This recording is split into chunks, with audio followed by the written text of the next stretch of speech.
Come on, honey, the ride's over.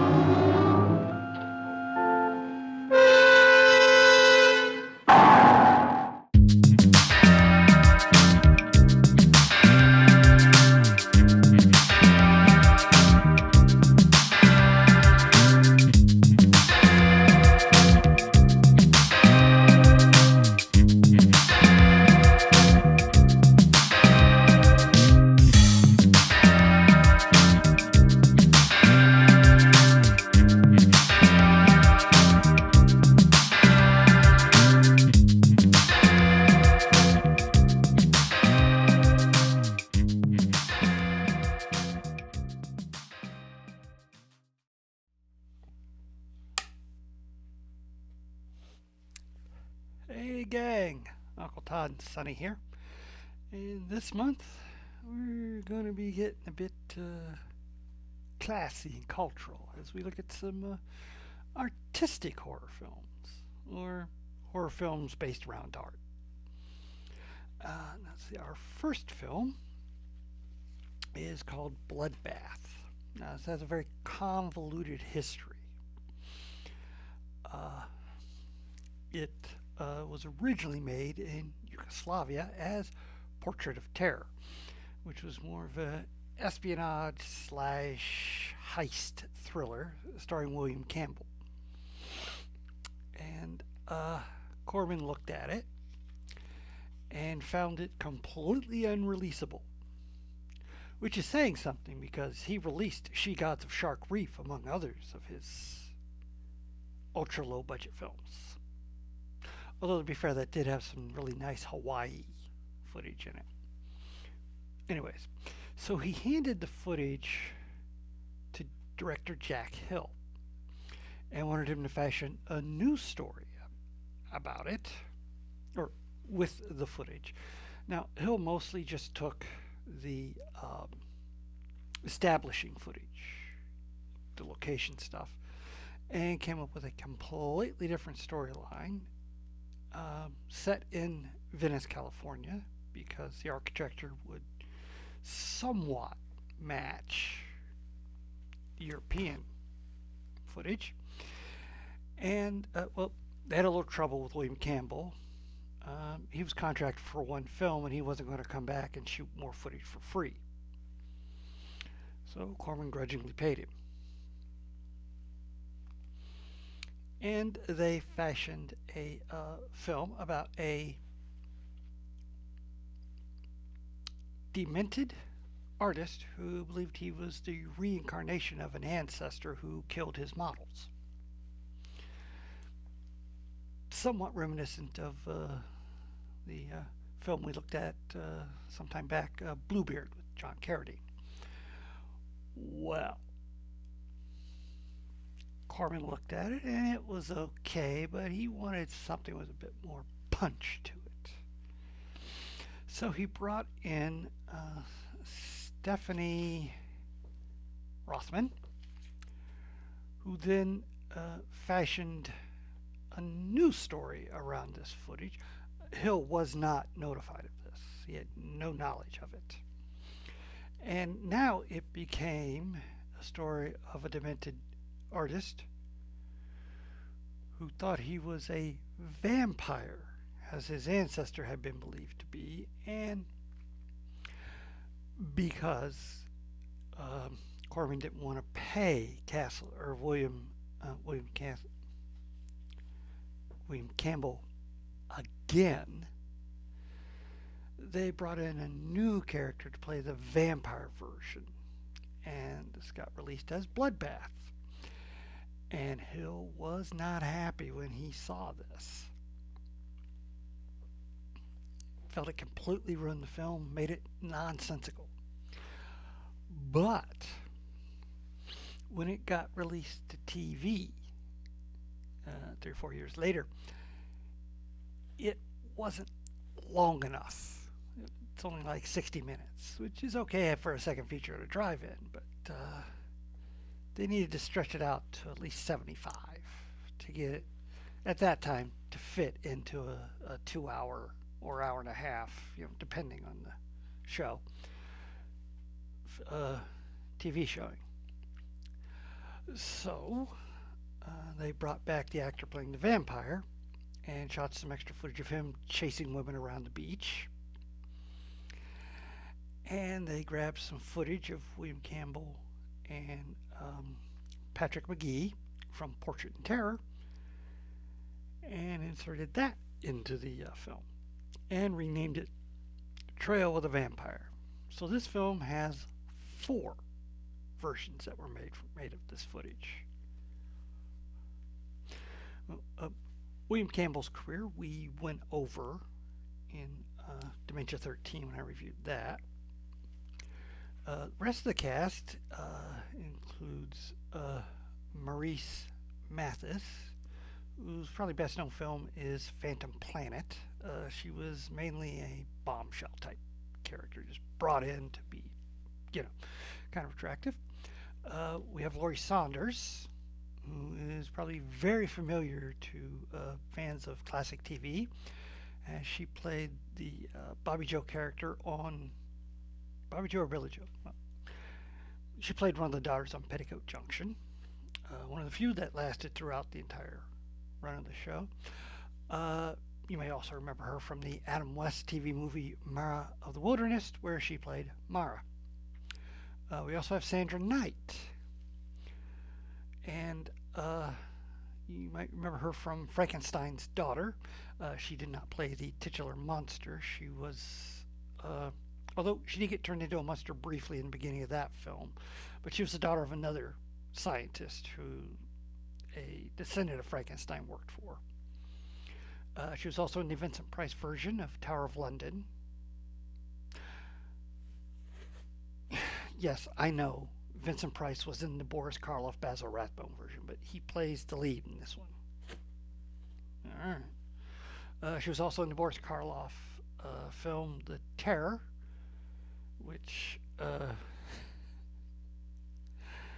starred Jack Nicholson at the early part of his career and is a bit of a convoluted mess itself, and The Haunting of Morella. We also have Carl Schanzer, who you may remember from the beginning of Wasp Woman.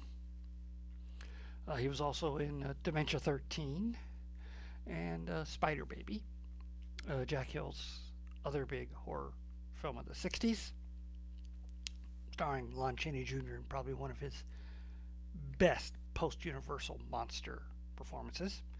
Also featured Sid Haig, who is also in this film. Although due to all the reshooting, you're going to notice that in some scenes he's fairly clean shaven, and in other scenes he's got a beard because he had grown a beard for another film role. Now, Jack Hill, the director, as we stated before, he directed Spider Baby, but he's probably best known for his 70s blaxploitation films like Coffee, Foxy Brown, and Switchblade Sisters, as well as the women in prison films, The Big Dollhouse and The Big Birdcage.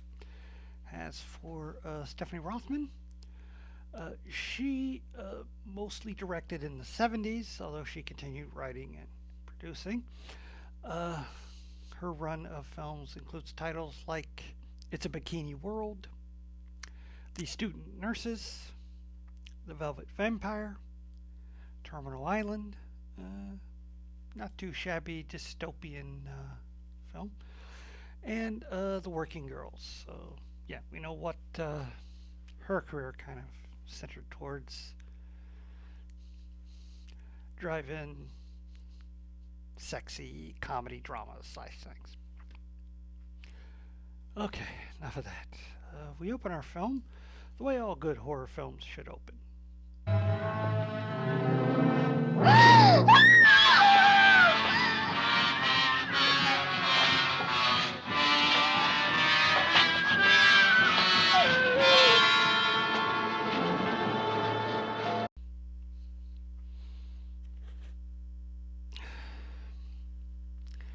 Yes, I know it actually opened pre-credits with with William Campbell talking to a portrait, but as that scene's played again towards the end of the film, I thought we could skip that.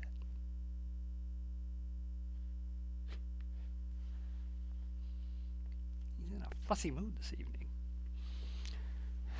Anyways, approaching couple is heard, and he dumps the body in a nearby convertible and pretends they're a romantic couple as they walk by, as the other one walks by. Sex.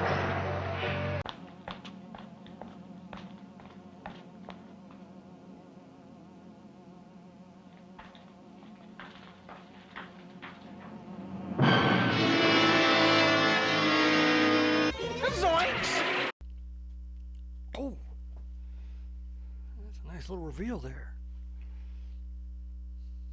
Anyway, we next move to a coffee house where we have some beatniks discussing different art, and that does sound quite familiar. I will talk to you of art, for there is nothing else to talk about. For there is nothing else. Oh, yeah. Roger Corman already did that kind of satire in Bucket of Blood. Well, anyways, we were introduced to the main artist, Max, who is going to demonstrate his latest mind-blowing innovation, his quantum gun, on a portrait he painted of his girlfriend slash model, Daisy. The canvas, even now, is ready to receive its quantum of energy. Hey, Max, what are you doing? Are you crazy? Wow, did you see? Holy jumble! Brilliant. He invented the paintball gun. Well, Daisy's not too happy, considering her face is now covered in blotches of paint. And she storms off. And she's decided she doesn't want to be around Max anymore. And we get a brief snippet where she goes to visit her friend, Sadie, or no, Doreen, who is a ballet, although she also has a secret boyfriend, but we'll get into that later. Well, Doreen, I was thinking about moving back into your place for a while, if it's all right with you. Oh, sure, Daisy, of course. Most of your stuff's still there anyway. That seemed pretty easy. Oh, one of the things we also learned back at the cafe is that Max's stuff doesn't sell. But Antonio Sordi's stuff does. He has this series he does called the Red Series, in which he paints women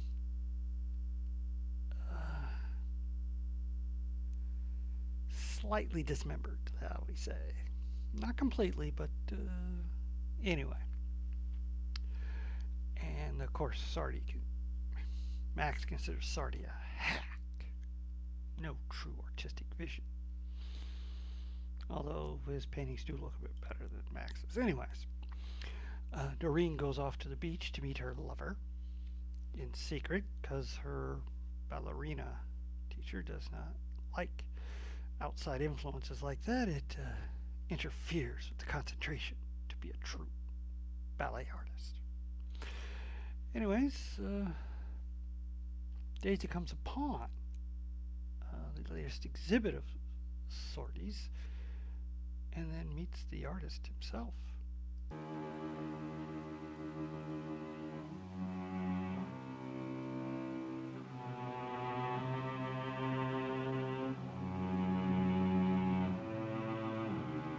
I was looking at those pictures in the window. They're kind of spooky, and Are you... Yes, Antonio Sordi. Well, hey. She's met a famous artist that actually makes money. Perhaps she should pose for him. They both agree, and he takes her back to his place, which is in a bell tower. Apparently, it belongs to his family, and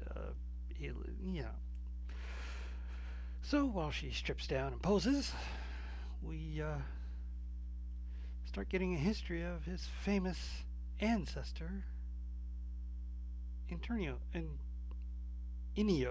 Sordi. He was greater than Rembrandt, greater than Titian. They painted the flesh and sometimes the soul. And Sordi went deeper, beyond the soul. Of course, he had to be destroyed. And Sordi's paintings apparently had a sort of magical power to affect the viewer. Modern psychologists would say that he depicted the contents of the unconscious mind. Church expressed it much the same way by saying he was in league with the devil. You know, he seems very intense. Hope his mental state isn't fragile. Chief witness against him was a remarkably beautiful woman. His mistress, Milita.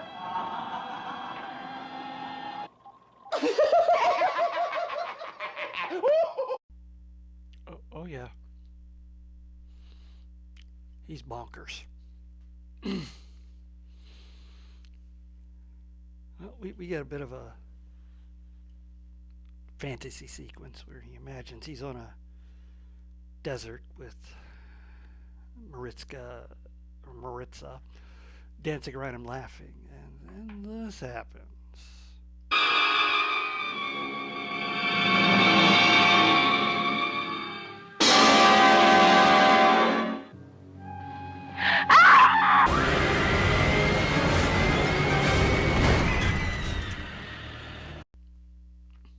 Oh. Cheap effect. Almost effective, but oh, I feel for Daisy in this moment.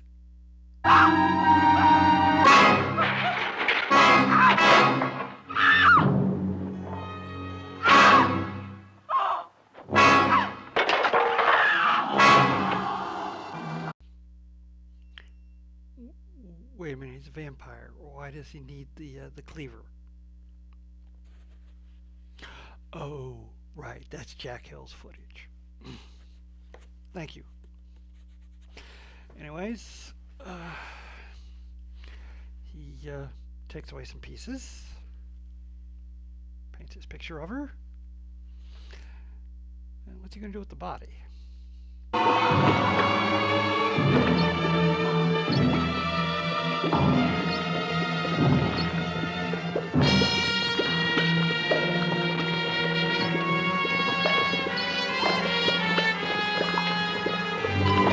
We have a title! Yes. We have a title, yes!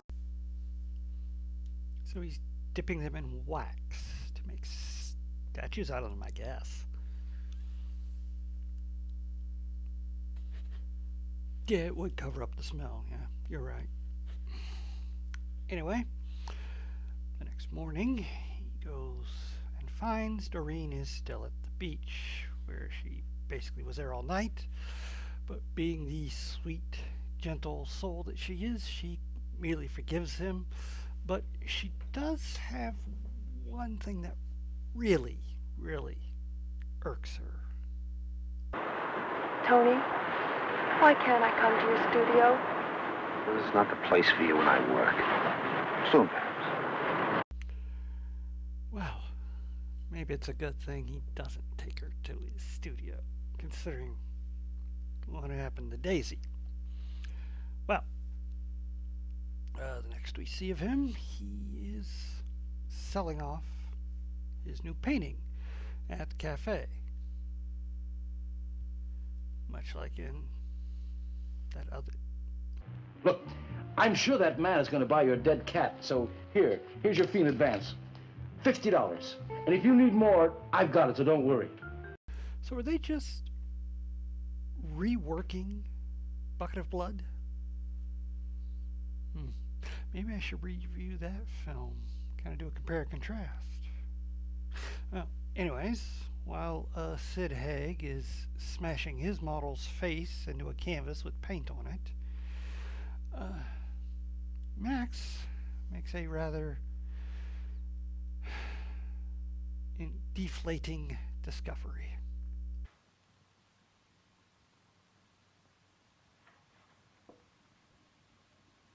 Daisy! Et tu?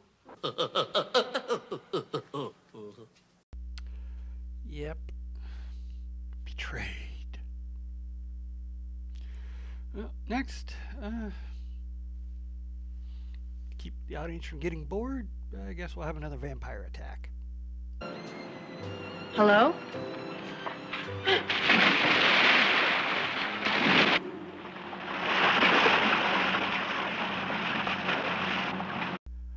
Oh, I don't think this one's going as easy as some of the other ones are. What's he going to do when he gets discovered? That's odd. It's a pair of women's shoes in the pool. Man, he is quick. Now we know what he does with the bodies. He takes them back so he can paint them.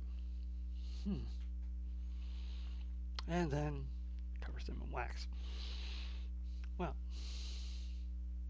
the fact that Daisy has not been seen in quite a while, Max goes to talk to Daisy's sister, Donna. And since Max, being an artistic type, just can't stand to be around Sorty, she decides to go and see him herself. She posed for you recently, and I thought you might know where she is. What makes you think I know her? Well, a friend of mine saw the painting you did of her. I don't know anybody by that name. Are you sure? She has dark hair and... I never heard of her. Huh. He seems kind of rude. Maybe the guy that cleans up around the place could be a little more helpful. I bet you don't even know anything about it. Know what? She says, know what? The legend, what else? What's the trouble with you young people nowadays? You think you know everything. You never listen. Just like my son, he never listens either. A lot of peculiar things happened up in there. Apparently not. But Donna is intrigued, so she goes and looks up the legend. Sorty, a painter, was burnt to death at the stake for casting a spell on his beloved, the beauteous Melitza. Time passed and all was forgotten. Then was the town besieged by a vampire whose foul deeds did fill the populace with fear and disgust. It was the same Sorty, returned from the dead, bound for vengeance. Each night, for many weeks, he did feast upon the blood of a maid. Yet even then did the artist live on in the creature.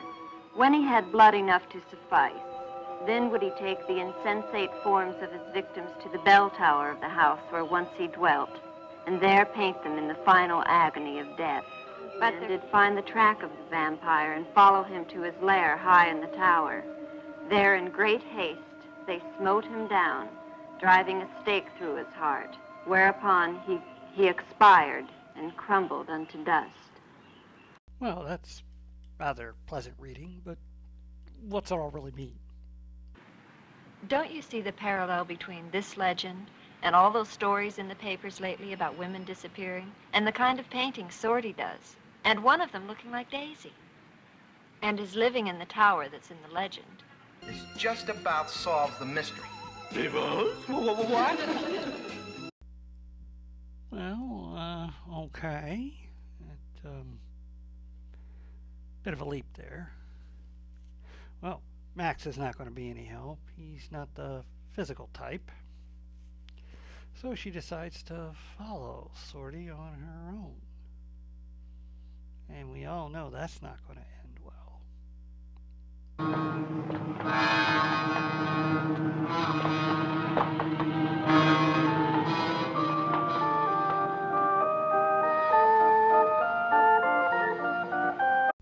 Ooh, a crowd.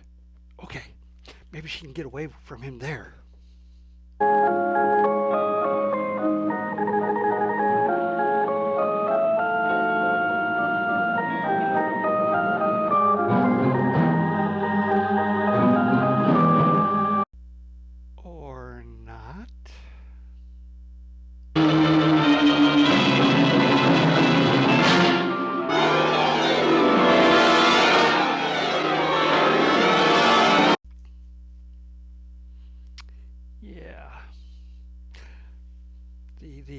of the review, you saw what happened to her. Well, let's move off to another beach interlude and learn some more about the odd relationship between Sordy and Doreen. Why don't you ever? You know. Sex. Make a pass at me. Boy, I have too much respect for you. It's a virgin, stupid. But I don't want you to respect me. Not that kind. I want you to love me. Really. But I do, you know that. I get the distinct impression she's going to have to take matters into her own hands. Oh, kiss me, Tony. Kiss me here.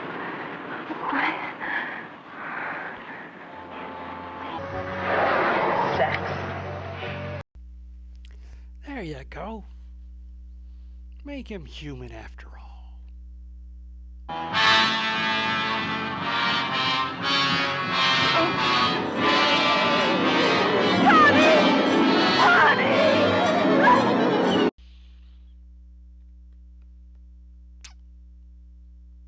Well, let's hear his excuse. Give me time! You gotta give me time! Wow. Pretty lame. And as if that didn't make things worse, later on the beach, guess who shows up?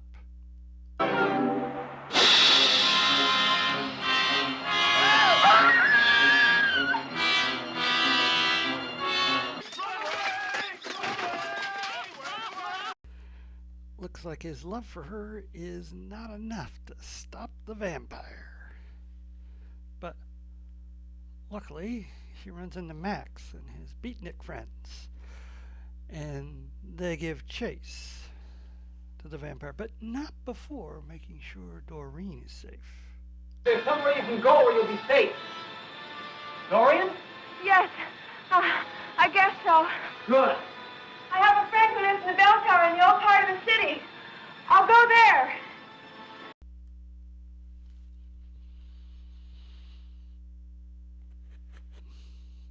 Don't get ahead of us.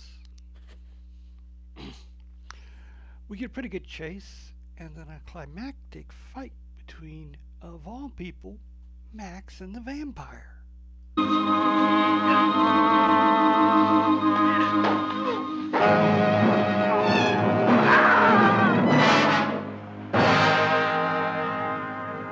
Hi, keeper. Oh. Oh. Film must be over then.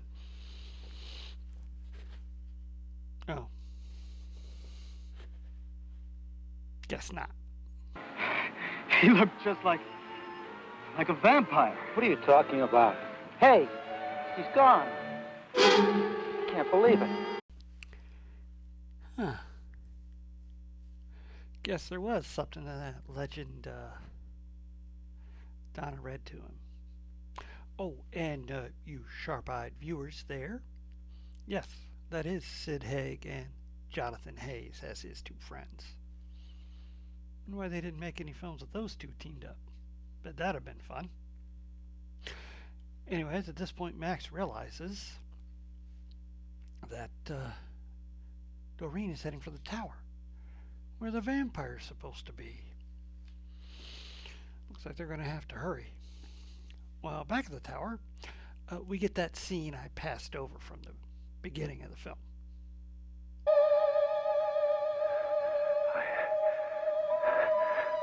I forgive you for everything, Melissa. Do you hear? For everything. But now I need you. Just once more, I need you. Yeah, we are now out of the entire vampire plot and back into the crazy artist plot. And Doreen shows up and makes a rather horrifying discovery about those statues he's always adding to.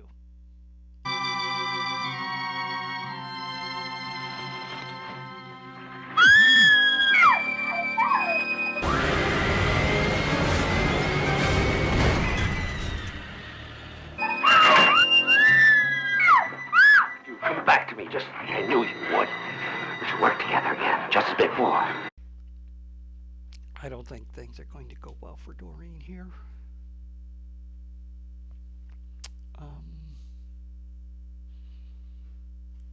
Why don't we just see how really crazy Sorty is? Now no one shall know Sorty, except for the art of Sorty. This will be the first new work worthy of his name. Real art begins. You're to be a part of it, Militz. An indispensable part. Think of it, Militz. What an honor. To be preserved forever like the Mona Lisa. Beautiful beyond description. That's pretty crazy. Let's hope Max and the guys can get there in time.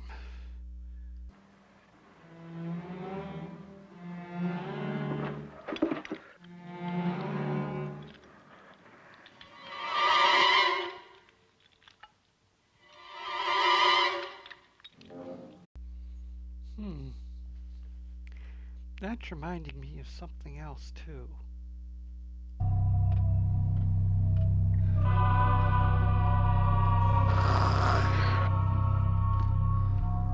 Like this. Ooh. Maybe. Oh, sorry. Got a visitor. Maybe this was an inspiration for that older film. Could be.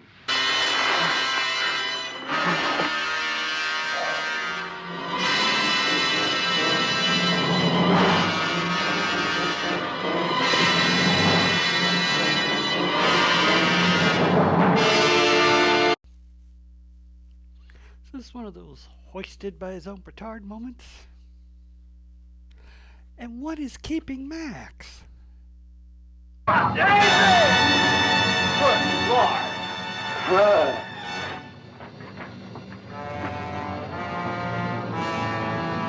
What happened? Wow. So not in the nick of time. Well, let's get to our shock ending, shall we?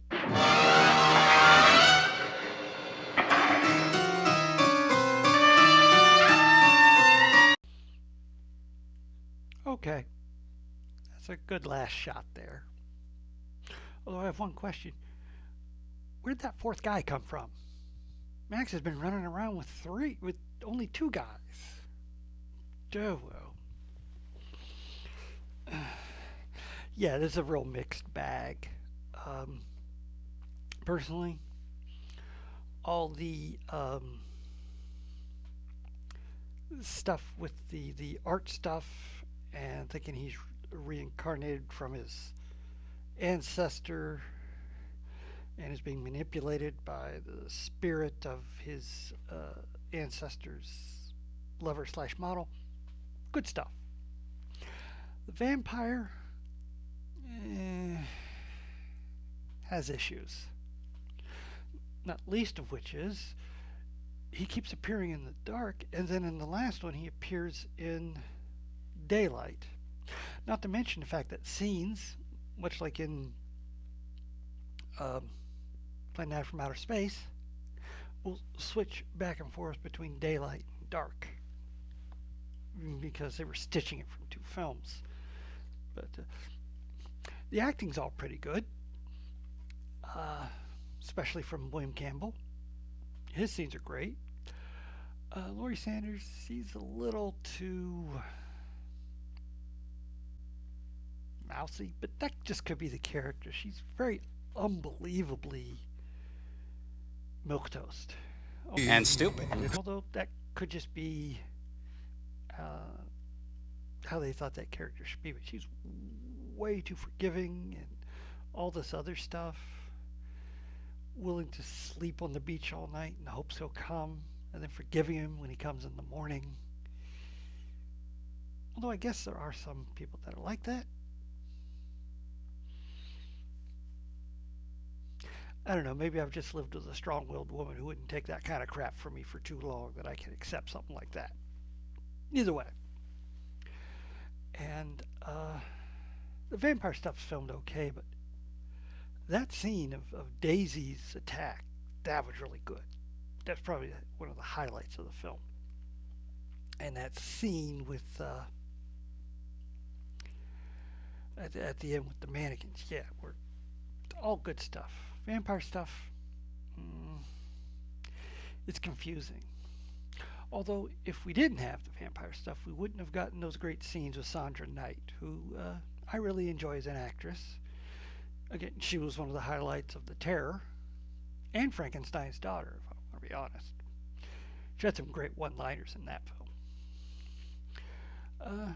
It was kind of fun to see Sid Haig and Jonathan Hayes playing buddies. I was surprised Corman never capitalized on their chemistry, but so be it. But yeah, it's kind of disjointed to the point where I can't really recommend it as something you'd want to watch unless you're curious or you really like William Campbell, who is a good actor. I mean, he's everybody's favorite Trelane. Back again, I see. Anyway, got some good scenes and some okay scenes, but disjointedness makes it kind of hard to follow, and it's got some boring segments. Unfortunately, a lot of those are the beach segments, which makes it partially Jack Hill's fault too. But it's okay. The satire on the art thing isn't quite as hard-hitting or as funny as it was in Bucket of Blood, which I think I will try to do that later on this month, because that would be a good comparison piece. Perhaps during our April Fool's, yeah, maybe during that. But that ending with the statues coming back, or the bodies coming back alive, very reminiscent of what William Lustig did later in Maniac with the mannequins. So maybe they got inspiration from it. Hard to say. But yeah, that's about it for this one. Please hit like, share, and subscribe. And as always, stay after for my favorite scene.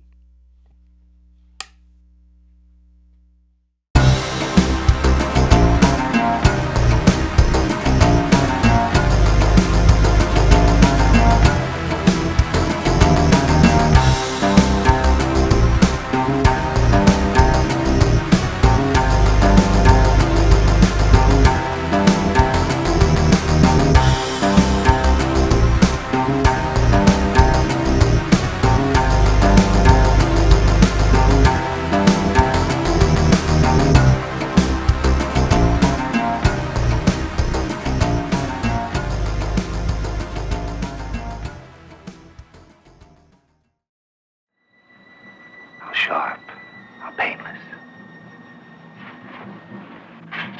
Just one quick caress. And peace. Immortality.